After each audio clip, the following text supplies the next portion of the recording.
Dear students of class 10th English Grammar, we welcome you in our board practice set number 4.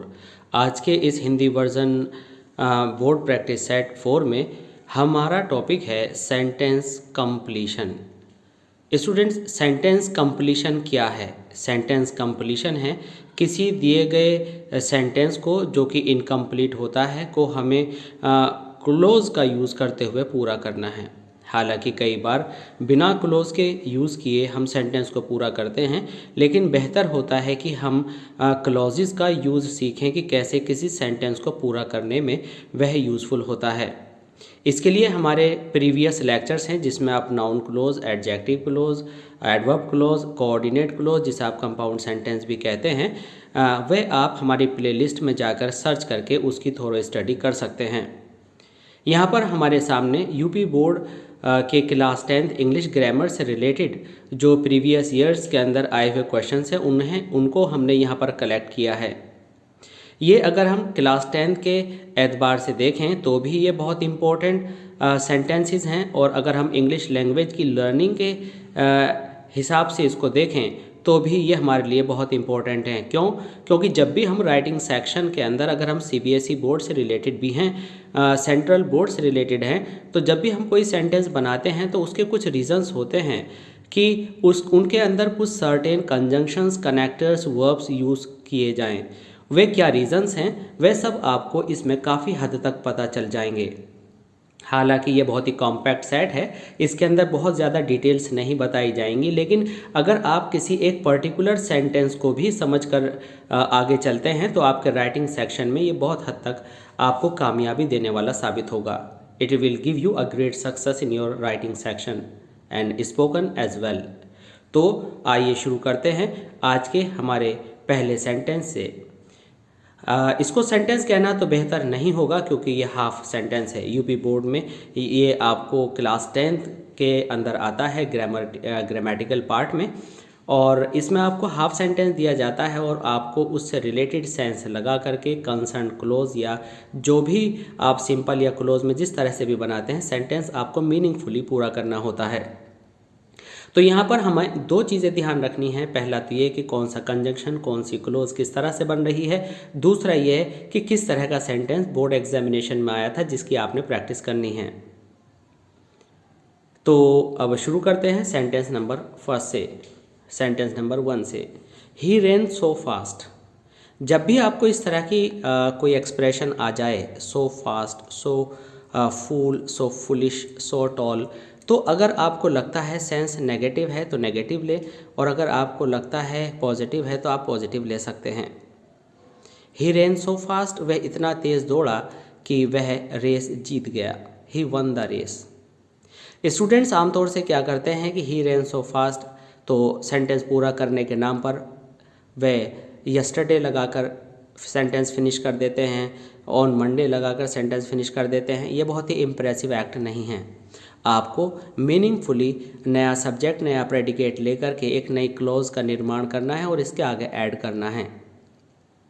तो आपको याद रखना है कि जब भी सो के साथ कोई एडजेक्टिव आ जाए तो आप ही लगाकर, अगर आपका फर्स्ट पार्ट पास्ट में है तो आप सेकंड फॉर्म लगाएं, और अगर प्रेजेंट में है तो उसकी तरह से आप आगे सेंटेंस इस्टेब्लिश कर सकते हैं।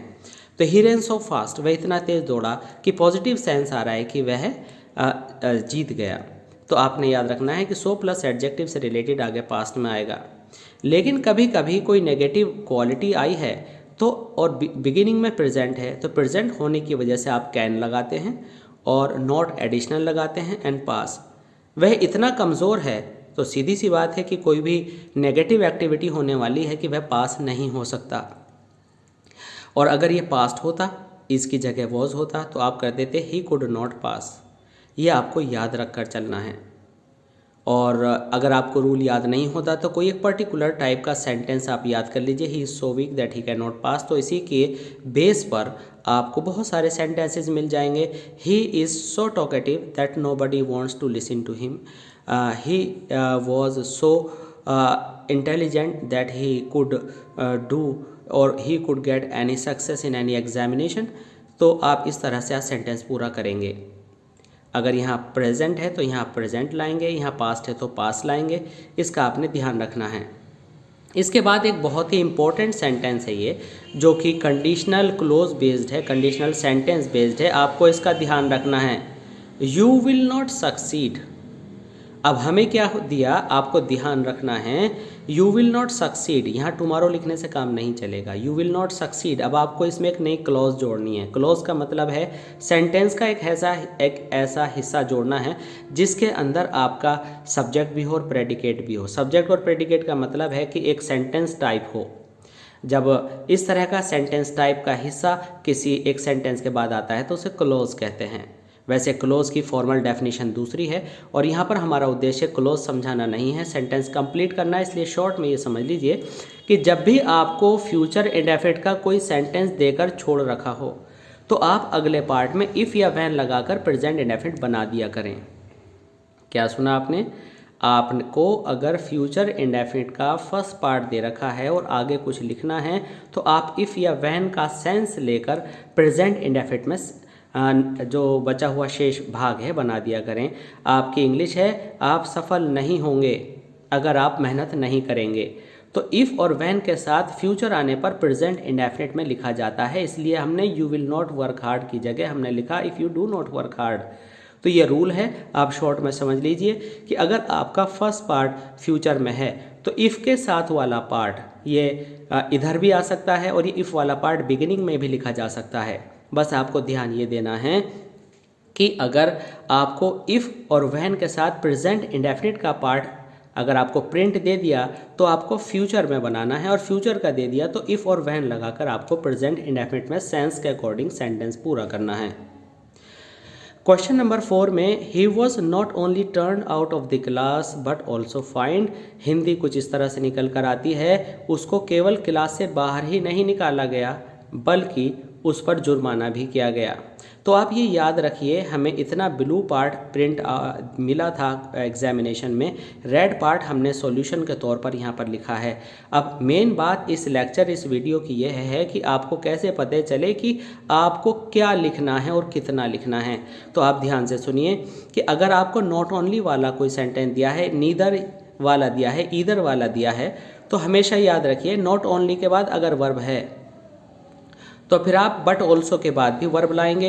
अगर नीदर के बाद वर्ब है या ईदर के बाद वर्ब है तो आप नॉर और के बाद भी वर्ब लाएंगे, क्योंकि नॉट ओनली की जोड़ी बट ऑल्सो के साथ चलती है, नीदर की जोड़ी नॉर के साथ चलती है, ईदर की जोड़ी और के साथ चलती है। तो आप ये कॉम्बिनेशंस साथ में याद रखेंगे। और ये जो नीदर ईदर या आप कहें कि नीदर नॉर ईदर और नॉट ओनली बट ऑल्सो के जो सेट हैं, अगर नॉट ओनली ना एक सब्जेक्ट से पहले लगा है तो बट ऑल्सो सब्जेक्ट के बाद आएगा। यानी कहने का यह है कि जब दो सब्जेक्ट होंगे तो पहले से पहले नॉट ओनली और दूसरे से पहले बट ऑल्सो लगेगा। और यहीं पर अगर नीदर एक सब्जेक्ट से पहले है तो नॉर के बाद दूसरा सब्जेक्ट आएगा। तो आपने यहाँ पर देखा कि नॉट ओनली वर्ब से पहले है तो अगले पार्ट में बट ऑल्सो के बाद वर्ब ही आनी है। तो इस तरह से आप इसको सेंटेंस को पूरा करते हैं। ये आपका पैसिव वॉइस रहा है। He was not only turn out, तो वाज आपका कॉमन आ गया, नॉट ओनली एक वर्ब बट ऑल्सो दूसरी वर्ब। तो आपको इस तरह से ये सेंटेंस पूरा करना होगा। और जो भी सेंटेंस के शब्द आप चुनेंगे वह पिछले वाली हिंदी या पिछले वाले मीनिंग को पूरा करने वाले होने चाहिए, दोनों इररिलेटेड ना हों, अर्थात दोनों अलग अलग तरह की बातें ना हों। अब आते हैं क्वेश्चन नंबर 5 में। Do not make a noise otherwise you will be punished. Otherwise का मतलब है वरना, अदरवाइज का मतलब है अन्यथा। Do not make a noise otherwise you will be punished. आप शोर ना मचाएं, अदरवाइज आपको पनिश किया जाएगा। तो अदरवाइज के बाद आप पिछले वाला सेंस देखने के बाद अगला बात फ्यूचर में जोड़ सकते हैं। और मोस्टली ये सेंटेंस इसी तरह से फ्यूचर के साथ ही आता है। ही cannot succeed unless he works hard. ये जो अनलेस है, ये अनलेस का मतलब होता है अगर नहीं, अर्थात वह सफल नहीं हो सकता अगर नहीं करेगा वह मेहनत। तो आप यह ध्यान से सुन लीजिए, अनलेस के बाद बिल्कुल इफ़ और व्हेन की तरह से प्रेजेंट इंडेफिनिट आएगा अगर पहला पार्ट प्रेजेंट इंडेफिनिट में या फ्यूचर इंडेफिनिट में है। क्या सुना आपने? आप ध्यान से एक बार फिर सुन लीजिए। कि अगर अनलेस और इफ़ से अलग वाले पार्ट में प्रेजेंट या फ्यूचर आए तो अनलेस और इफ़ के बाद वाले पार्ट में आपका प्रेजेंट इंडेफिनिट ही बनता है। अगर आप कठिन मेहनत नहीं करेंगे तो नहीं का सेंस अनलेस के अंदर इंक्लूडेड है, इसलिए नॉट नहीं लगाना है। अगर अनलेस की जगह इफ़ होता या वैन होता तो आपको नॉट लगाना पड़ता और आपको लिखना पड़ता if he does not work hard. अब नॉट अनलेस में शामिल है, अनलेस के अंदर वैन और इफ़ इंक्लूडेड है और साथ साथ नॉट भी है, तो आपको बिना नॉट के नॉट वाली बात लिखनी थी।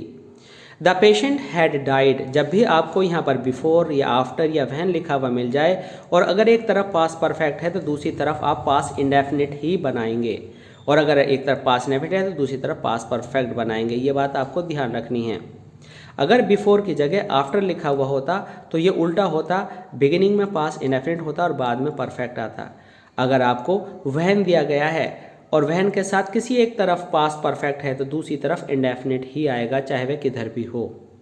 इसके बाद neither he came nor his friends told me, ये सेंटेंस आप मैच कर सकते हैं कि उस नीदर नोर वाले की तरह से है जो अभी आपको बताया गया था। यहाँ पर आप देख रहे हैं कि नीदर ही से पहले दे रखा है। अब जैसे कि पीछे हमने आपको एक रूल बताया था कि नीदर अगर ही से पहले है तो नॉर के बाद दूसरे सब्जेक्ट की जगह होनी चाहिए थी, लेकिन सब्जेक्ट यहाँ नहीं दे रखी है। तो इसका मतलब ये हुआ कि जो आपको बोर्ड में ये 3 वर्ड्स प्रिंट किए हुए मिले, नीदर ही केम, तो इसका मतलब है कि ये नीदर सब्जेक्ट और वर्ब दोनों के लिए है। जब ये सब्जेक्ट और वर्ब दोनों के लिए है तो आप नॉर लिखेंगे और फिर नया सब्जेक्ट और नई वर्ब दोबारा से लिखिए और कुछ इस तरह का सेंटेंस क्रिएट कीजिए कि आप इसे अच्छे से समझ पाएँ कि कौन सा सेंटेंस कौन सा पार्ट पिछले वाले पार्ट के साथ अच्छे से सेंस बना रहा है। मतलब यह है कि जो पीछे पार्ट दिया गया है उसके साथ सेंस मिलाकर चलें। नीदर ही केम, न तो वह आया ना ही उसके दोस्त ने मुझे बताया। तो हमने सब्जेक्ट भी बदल दिया और वर्ब भी बदल दी। तो इसका मतलब ये हुआ कि जो नीदर है वो ही केम दोनों के लिए आया, तो नॉर के बाद सब्जेक्ट भी बदलेगा और वर्ब भी बदलेगी। तो हमने इस पूरे पार्ट को नॉर लगाकर नए सिरे से लिख दिया। सेंटेंस नंबर 9 में हम देख रहे हैं please come whenever you like. Whenever का मतलब है जब भी, तो आप इम्पेरेटिव के साथ कॉन्टिन्यूअस या प्रेजेंट इंडेफिनिट चलता है और स्पेशली इस व्हेनेवर वाले में आपने प्रेजेंट इंडेफिनिट यूज़ करना है। कृपया आइए, ठीक है, जब भी आप पसंद करें। व्हेनेवर जब भी आप पसंद करें या पसंद करते हो, पसंद करें इज इक्वल टू पसंद करते हो, तो इम्पेरेटिव के साथ प्रेजेंट इंडेफिनिट यूज़ कीजिए। इसके बाद no sooner did the bell ring. हमेशा आपको नो सूनर वाले सेंटेंस में ये याद रखना है कि नो सूनर के साथ अगर डिड आया है तो आप बाद का पास्ट इंडेफिनिट में बनाएंगे, अगर हैड आया है तो पास्ट इंडेफिनिट में बनाएंगे, अगर डू डज आया है तो प्रेजेंट इंडेफिनिट में बनाएंगे। तो no sooner did the bell ring. और एक स्पेशल बात आपको याद रखनी है, नो सूनर वाले में आपको THAN ज़रूर यूज़ करना है, क्योंकि सूनर कॉम्पेरेटिव वर्ड है, सून, सूनर, सूनेस्ट, तो देन लगाकर फिर आप ये सेंटेंस लिखेंगे और ये पार्ट लिखेंगे। सेंटेंस तो ये पूरा ही है। और आपको एक ख़ास बात ये भी याद रखनी है, इसमें दूसरी बात ये याद रखनी है क्या, कि अगर नो सूनर आता है तो वह क्विक एक्शन का सेंस देता है। क्विक एक्शन का मतलब होता है बहुत जल्दी किसी काम को करना, अर्थात इसकी हिंदी बनती है जैसे ही। ये एज सून एज का सेम मीनिंग है। जैसे ही घंटी बजी, जो भी आपने किया तुरंत वाला वो लिख दीजिए, each student went to the ground. No sooner did की जगह एज सून एज भी आ सकता था। एज सून एज आने पर आपको देन नहीं लिखना होता, कॉमा लगाना होता है, बाकी सारी बातें एक जैसी हैं। नो सूनर के साथ डिड लगता है और नो सूनर डिड पूरा हटकर एज सून एज लगता है। उसमें एज सून एज में डिड या कोई भी हेल्पिंग वर्ब नहीं लगाई जाती है। इसके बाद आप देखते हैं sentence number 11, I worked hard so that. So that purpose show करता है, तो सो दैट के अगले पार्ट में मे या माइट का यूज़ करना होता है, जिसका मतलब होता है ताकि। उसने कठिन मेहनत की ताकि पास हो सके। अगर सो दैट से पहला पार्ट पास्ट में है तो बाद में आपको माइट करना होता है सके के लिए। कुड कभी यूज़ नहीं करना चाहिए। याद रख लीजिए, नोट कर लीजिए कि सो दैट जब आ जाए, अगर पिछला पास्ट में है तो आप माइट का यूज़ करके सेंटेंस बनाएं और सेंस को सही तरह से जोड़ें। कोई बेतुका सेंटेंस ना सोचें। जो पीछे आधी बात की गई है, आपके द्वारा लिखी गई बात उससे रिलेटेड ही होनी ज़रूरी है। अगर पिछला पार्ट पास्ट में है तो आप माइट की जगह में लिखेंगे। When he returned from his village, आपको बता दें, अभी थोड़ी देर पहले आपको इस रूल में बताया था कि अगर एक तरफ पास्ट इनडेफिनिट हो तो दूसरी तरफ आप पास्ट परफेक्ट करते हैं, पास्ट परफेक्ट हो तो दूसरे पार्ट में पास्ट इनडेफिनिट करते हैं। यहाँ पर एक थोड़ा सा स्लाइड चेंज दे समझ लीजिए। अगर वहन के साथ कभी भी पास्ट इनडेफिनिट आ जाता है तो आप इतने सारे जो ऑप्शंस हैं आपके पास हैं, you can choose any one of these three. Pass second form आने पर वैन के साथ आप केवल वॉज वर यूज़ कर सकते हैं, आप पास्ट कॉन्टीन्यूअस यूज़ कर सकते हैं, आप पास्ट परफेक्ट टेंस भी यूज़ कर सकते हैं। लेकिन अगर पास्ट परफेक्ट आ गया तो आपको केवल पास्ट इंडेफिनिट ही यूज़ करना पड़ेगा। ये आपको अच्छे से याद रखना है। एक नई बात यह है कि वहन के साथ पास्ट कंटिन्यूअस का भी यूज़ नहीं होता, अगले पार्ट में यूज़ कर सकते हैं। तो कभी एग्जामिनेशन में अगर आपको व्हाइल के साथ, अगर आपको कॉन्टीन्यूअस के साथ वहन लगाना है तो आप जो है व्हाइल लगाएंगे, व्हाइल ही वॉज सिंगिंग, फिर पास्ट इंडेफिनिट सेंटेंस लिखेंगे। इस तरह की नवीन जानकारियों, न्यू इन्फॉर्मेशन के लिए आप हमारे सारे लेक्चर्स को कंटिन्यूअस फॉर्म में देखते रहिए और ये लेक्चर्स आपके पास निरंतर पहुंचते रहेंगे अगर आपने सब्सक्राइब किया है हमारे चैनल और ऐसी क्लासेस ऑफ इंग्लिश लैंग्वेज को। आइए अब चलते हैं अगले सेंटेंस में। हमारा अगला सेंटेंस है क्वेश्चन नंबर 13। क्वेश्चन नंबर 13 में हमने नाउन क्लोज को यूज़ किया है। नाउन क्लोज क्या है ये आप प्लेलिस्ट में जाकर नाउन क्लोज की थोरो स्टडी कर सकते हैं। यहाँ पर नाउन क्लोज को हम शॉर्ट में बताने जा रहे हैं। नाउन क्लोज वह क्लोज है जिसको हिंदी में अगर समझना चाहें, जैसे कि ये हिंदी वर्जन लेक्चर है तो आप समझ सकते हैं कि इसके अंदर की का प्रयोग किया जाता है। मैं चाहता हूँ कि आप पढ़ें, मैं चाहता हूँ कि उसको खेलना नहीं चाहिए, मैंने पूछा कि आप कहाँ जा रहे हैं। तो हम क्वेश्चन करें या कुछ भी करें कि ज़रूर आता है, नाउन क्लोज होती है। इम्पेरेटिव सेंटेंस इसमें की में हम नहीं शामिल करेंगे क्योंकि वह कुछ दूसरे सिंपल सेंटेंस के फॉर्म इन्फिनेटिव को लेकर आगे बढ़ता है। फिलहाल हम यहाँ पर close based, verb based sentences को मेकअप करने जा रहे हैं। तो ध्यान से सुनिए। Do you not know the reason. अब जब भी रीज़न आ जाए तो आपको वाई ज़रूर लिखना है। Do you not know the reason why he came. अब जनरली हम क्या सोचते हैं, हम सोचते हैं आप क्यों आए, तो हमारे माइंड में एकदम ट्रांसलेशन आती है why did you come. Why लगाया, फिर हेल्पिंग वर्ब लगाया, फिर सब्जेक्ट लगाया, फिर हमने फर्स्ट फॉर्म करी। फर्स्ट फॉर्म इसलिए लिखी क्योंकि डिड आया था। तो यहाँ क्या हुआ कि डिड के साथ फर्स्ट फॉर्म आ गई। तो अब क्या करना है आपको, जब भी की के सेंस में कोई चीज़ आ जाए तो आप क्या करते हैं कि वाई लगाने के बाद या कोई भी क्वेश्चन लगाने के बाद आप सबसे पहले सब्जेक्ट लिखते हैं और सब्जेक्ट लिखने के बाद आप सेकंड फॉर्म करते हैं या कोई भी टेंस हो उसको फॉलो करते हैं। तो क्या सीखा कि जब भी की फॉर्म में सेकंड पार्ट में कोई क्वेश्चन आए तो आपको वाई लगा करके सेंटेंस अफर्मेटिव स्टाइल में, असर्टिव स्टाइल में लिखना होता है। आप उसको इंटेरोगेटिव का स्ट्रक्चर नहीं देते। ये स्टूडेंट्स 99% मिस्टेक्स करते हैं। इसको एक बार फिर ध्यान से समझ लीजिए। अगर आपको की के बाद कोई क्वेश्चन लिखना है, do you not know the reason, क्या आप ये कारण नहीं जानते हैं कि वह यहाँ क्यों आया, तो वाई डिड ही कम की बजाय आप लिखेंगे Y he came. Question word लिख करके सेंटेंस आपको असर्टिव बनाना होता है। स्ट्रक्चर असर्टिव का आता है, इंटेरोगेटिव का नहीं आता, और आप क्वेश्चन मार्क भी नहीं लगाते। लेकिन स्टूडेंट्स यहाँ पर हम आपको एक बात और बताने वाले हैं। हमारे पास जो है यहाँ पर दो पार्ट्स दे रखे हैं। अगर आपको यहाँ पर जो पहला पार्ट अगर क्वेश्चन दिया है तो लास्ट में आपको क्वेश्चन मार्क लगाना कंपलसरी होगा। अगर आपका ये वाला जो पार्ट है, सारे का सारा पार्ट, जो ये फर्स्ट पार्ट है, do you not know the reason, अगर ये क्वेश्चन में ना होकर के आता I don't know the reason, तो हम यहाँ पर फुल स्टॉप ही लगाते। अब क्या हुआ कि ये जो क्वेश्चन मार्क लगा है ये इस वाले क्वेश्चन की वजह से नहीं, बिगिनिंग के क्वेश्चन की वजह से लगा है, क्योंकि बिगिनिंग के क्वेश्चन में हम किसी तरह का कोई चेंज नहीं करते हैं। तो अगर आपका बिगिनिंग का पार्ट क्वेश्चन में है तो आप क्या करेंगे कि यहाँ क्वेश्चन मार्क लगाएंगे। अगर ये इस तरह से होता I do not know the reason why he came, तो फिर फुल स्टॉप की ज़रूरत नहीं थी। इसके बाद the teacher will take extra classes. अब यहाँ पर क्या है कि the teacher will take extra classes to complete your work. तो यहाँ पर किसी तरह की क्लोज की ज़रूरत नहीं है। टीचर एक्स्ट्रा क्लासेस लेना चाहते थे। जब भी आपका सेंस आता है ने के लिए, करने के लिए, जाने के लिए, खाने के लिए, आने के लिए, तो आप टू प्लस फर्स्ट फॉर्म का यूज़ करते हैं।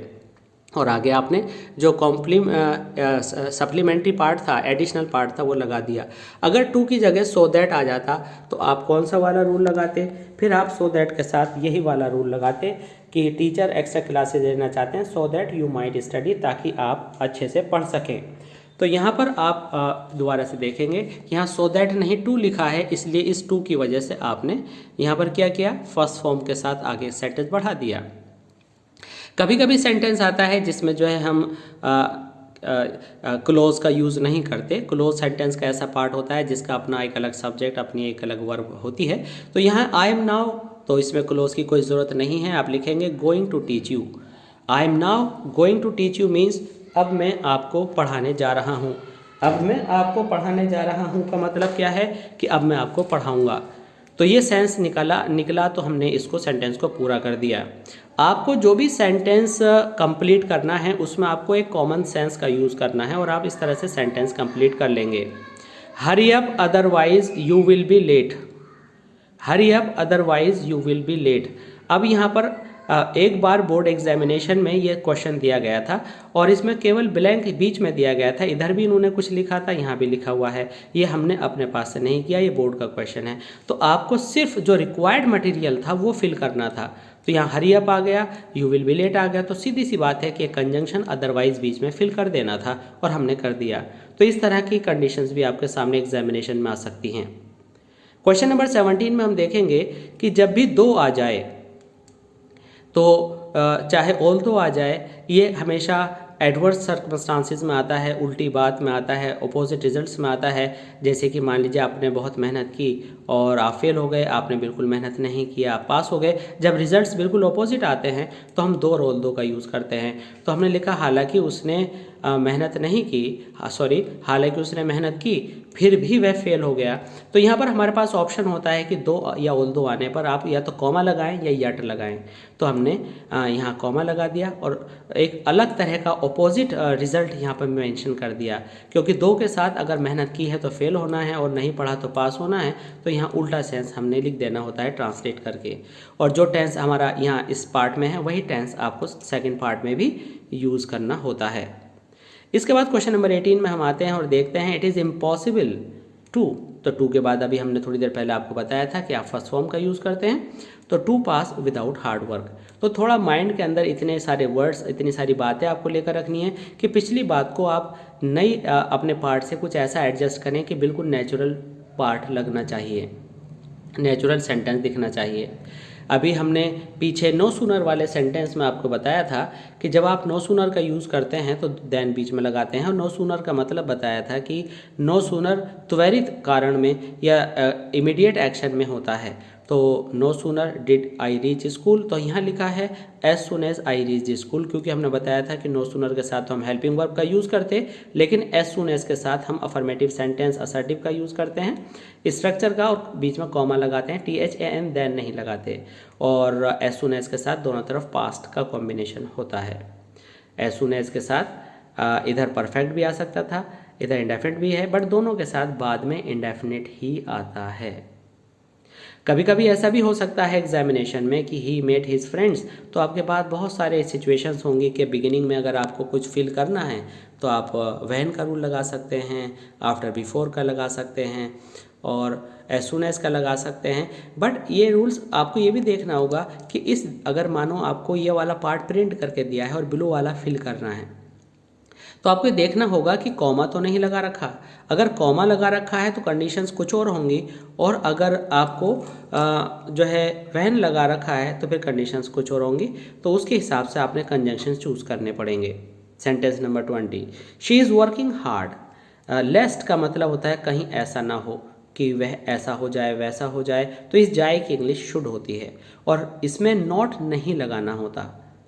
ध्यान से चलो, कहीं ऐसा ना हो कि गिर जाओ, तो कहीं ऐसा ना हो कि इंग्लिश लेस्ट आ गई और गिर जाओ को आपको you should fall, he should fall, जो भी सब्जेक्ट है वो लगाकर शुड के साथ फर्स्ट फॉर्म लगानी है, आपको नॉट नहीं लगाना है। तो इस तरह से आपके सामने आ जाएगा शी इज़ वर्किंग हार्ड, कहीं ऐसा ना हो कि वह बीमार पड़ जाए। She should fall ill, fall ill माने बीमार पड़ जाना, ना कि बीमार गिर जाना। तो हर इंग्लिश के वर्ड का जैसी हिंदी होती है सेंस नहीं निकाला जाता, कुछ बातें सीख कर तैयार करके लगानी होती हैं। तो आपने यहाँ पर यह सीखा कि ये सब कैसे किया गया। यही आपको याद रखना है कि लेस वाले पार्ट में आपको शुड के साथ आगे की बात उसी सेंस में लिखनी है जो आपको पीछे दी गई थी। कहने का मतलब यह है कि जो सेंटेंस का पार्ट आपको दिया गया उससे इतना सही जोड़कर कुछ नया पार्ट जोड़ना है कि पूरी बात एक जैसी लगनी चाहिए। Sentence number 21, he kept on working to get good marks. अब ही केप्ट ऑन वर्किंग, बहुत सारी बातें आप जोड़ सकते हो यहाँ पर। वह वर्क करता रहा और पास हो गया, वह वर्क करता रहा इसलिए पास हो गया, वह वर्क करता रहा पास होने के लिए। तो ये इस तरह का फ्री टाइप का पार्ट है कि इसमें बहुत सारे आप पार्ट्स अपनी तरह से जोड़ सकते हो। मुझे लगा कि यहाँ पर इन्फिनेटिव यूज़ कर लें तो हमने कर लिया, he kept on working to get good marks. चूँकि हमने आपको भी बताया है जब आप कहते हैं ने के लिए, करने के लिए, आने के लिए, जाने के लिए, खाने के लिए, तो इस ने के लिए आप टू का यूज़ करते हैं फर्स्ट फॉर्म के साथ। तो यहाँ पर आपने फर्स्ट फॉर्म का यूज़ किया, ही केप्ट ऑन वर्किंग, वह काम करता रहा, टू गेट गुड मार्क्स, अच्छे मार्क्स हासिल करने के लिए। He speaks faster than his brother. अब ये डिग्री है, वह तेज़ बोलता है, तो यहाँ क्लोज की ज़रूरत नहीं है, जिससे तेज़ बोलता है उसका नाम लिख दीजिए, देन हिज ब्रदर। सेंटेंस आपका पूरा हो गया। He stayed until his father return. Until के बाद, अनलेस के बाद, टिल के बाद आप ये देख लीजिए कि पिछला टेंस क्या है। अगर पास्ट इंडेफिनिट है तो पास्ट इंडेफिनिट लगाएंगे, प्रेजेंट इंडेफिनिट है तो प्रेजेंट इंडेफिनिट लगाएंगे, अगर फ्यूचर इंडेफिनिट है तो फ्यूचर इंडेफिनिट नहीं लगाएंगे, प्रेजेंट इंडेफिनिट ही लगाएंगे। अगर आपको बात नहीं समझ में आई है तो आप इस वीडियो को रिवाइंड करके दोबारा सुन लें, क्योंकि अगर इसको दोबारा समझाया तो वीडियो लंबी हो जाएगी। इसके बाद हम आते हैं माई फादर ऑर्डर्ड मी। इससे पहले आपको बता दें कि अनटिल के अंदर भी नॉट शामिल होता है। अनटिल के सेंटेंस में आपको अगले पार्ट में नॉट लगाने की ज़रूरत नहीं होती। जब तक उसके पिताजी नहीं आ गए तो नहीं इसके अंदर शामिल है, इसलिए आप अनटिल के बाद नॉट का भी यूज़ ना करें। हिंदी के अंदर होगा बट इंग्लिश में नहीं होगा। माई फादर ऑर्डर्ड मी, अब इसको ऑर्डर्ड वाले डायरेक्ट इनडायरेक्ट की तरह इनडायरेक्ट बना दीजिए। My father ordered me to complete my work, वही वाली बात आ गई ने के लिए, करने के लिए। तो मेरे फादर ने मुझे ऑर्डर दिया कि मैं वर्क पूरा करूं, उन्होंने मुझे वर्क पूरा करने के लिए ऑर्डर दिया, तो ने के लिए to complete my work. Sentence number 25, had Ramesh worked hard. Had Ramesh worked hard is a very special sentence and I have given this sentence on my own। मैंने अपनी तरफ से इसमें जोड़ा है ताकि आपको पता लग जाए कि ये क्या स्ट्रक्चर है। इस सेंटेंस को समझने के लिए आप हमारे कंडीशनल सेंटेंसेस की स्टडी कीजिए और कंडीशनल सेंटेंस कॉम्प्लेक्स सेंटेंस के अंदर आते हैं, जिसको हाइपोथेटिकल सेंटेंसेस भी बोलते हैं, और आप प्ले लिस्ट में जाकर कंडीशनल सेंटेंस की स्टडी कर सकते हैं। एक्चुअली ये जो हैड रमेश वर्कड हार्ड है इसको आप इस तरह से समझ सकते हैं, if Ramesh had worked hard. तो हैड बिगिनिंग में इंटेरोगेटिव को रिप्रेजेंट नहीं करता। इस स्ट्रक्चर के साथ, वुड हैव के साथ, अगर हैड आपको बिगिनिंग में दिया गया है तो आप क्या करेंगे, आप हैड को पढ़ेंगे अगर रमेश मेहनत कर लेता, तो अगर रमेश मेहनत कर लेता तो वह फेल नहीं होता। तो इस तरह के सेंस को आप यहाँ आगे बढ़ाते हैं, और had plus third form beginning में आने पर आपको would plus have plus third form he use करनी होती है। इसी तरह से हमारा दूसरा स्पेशल स्ट्रक्चर है, should you work hard you will not fail. अगर इस तरह का कोई भी स्ट्रक्चर कॉमा के साथ आ जाए तो आप अगला पार्ट फ्यूचर इंडेफिनिट में ही बनाएंगे, और इसका मतलब होगा पहले वाले की हिंदी जो निकलेगी वो फ्यूचर इंडेफिनिट में निकलेगी। Should you work hard is equal to if you do not work hard, जिसका मतलब होता है अगर आप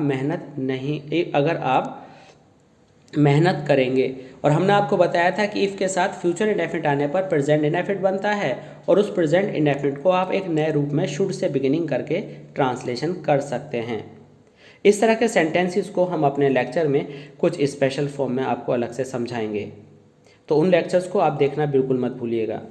question number 27, do not smoke because. Because के बाद बहुत सीधा सा है, आप कारण लिख दीजिए, do not smoke because it is injurious to health, क्योंकि ये सेहत के लिए नुकसानदेह है। इसके बाद है बिल्कुल स्पेशल सेंटेंस, ये बोर्ड में आपके आया हुआ है पुराने क्वेश्चंस में, ईट टू लिव बट, तो सीधी सी बात है do not live to eat.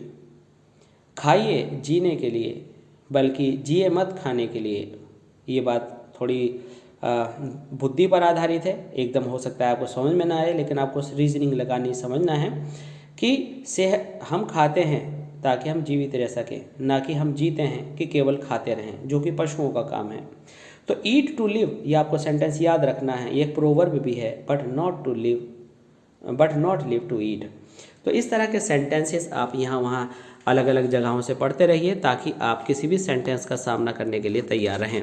I hope कि ये लेक्चर आपको पूरी तरह से समझ में आया होगा और आपके लिए बहुत ही लाभकारी साबित होगा। आप क्या करेंगे कि इन सेंटेंसेस को कई बार प्रैक्टिस करेंगे, और जब तक प्रैक्टिस करेंगे जब तक कि आप इसका दूसरा सॉल्यूशन खुद से सही तैयार नहीं कर लेते, और अगर नहीं कर पाते हैं तो आप इसके हर तरह के एक सेट को याद कर लें ताकि इसके ऊपर आधारित आए हुए किसी भी सेंटेंस को आप कवर कर सकें। तो इस तरह के लेक्चर्स को लगातार देखने के लिए आप हमारे चैनल और रसी क्लासेस ऑफ इंग्लिश लैंग्वेज को प्लीज़ सब्सक्राइब कीजिए, और चैनल पर हमारे ये लेक्चर्स आपको अच्छे लगते हैं तो प्लीज़ लाइक एंड शेयर करना बिल्कुल मत भूलिएगा। यहाँ पर हम आपको बता दें कि ये जो सारा कलेक्शन है ये स्पेशली यूपी बोर्ड के स्टूडेंट्स को एक हेल्प करने के लिए है। तो मुझे लगता है कि आपको किसी भी गेस्ट पेपर से हटकर इन सारे एग्जाम्पल्स की स्टडी अपने बोर्ड एग्जामिनेशन से पहले कई बार ज़रूर कर लेनी चाहिए, और यह हेल्प आप अपने दूसरे फ्रेंड्स को भी बताएं ताकि वे भी इंग्लिश में बहुत अच्छा कुछ कर सकें। So I hope you will keep on watching RSC classes of English language in our lectures, and if you like it, please don't forget to share and subscribe. Thanks a lot. Thanks for being with us.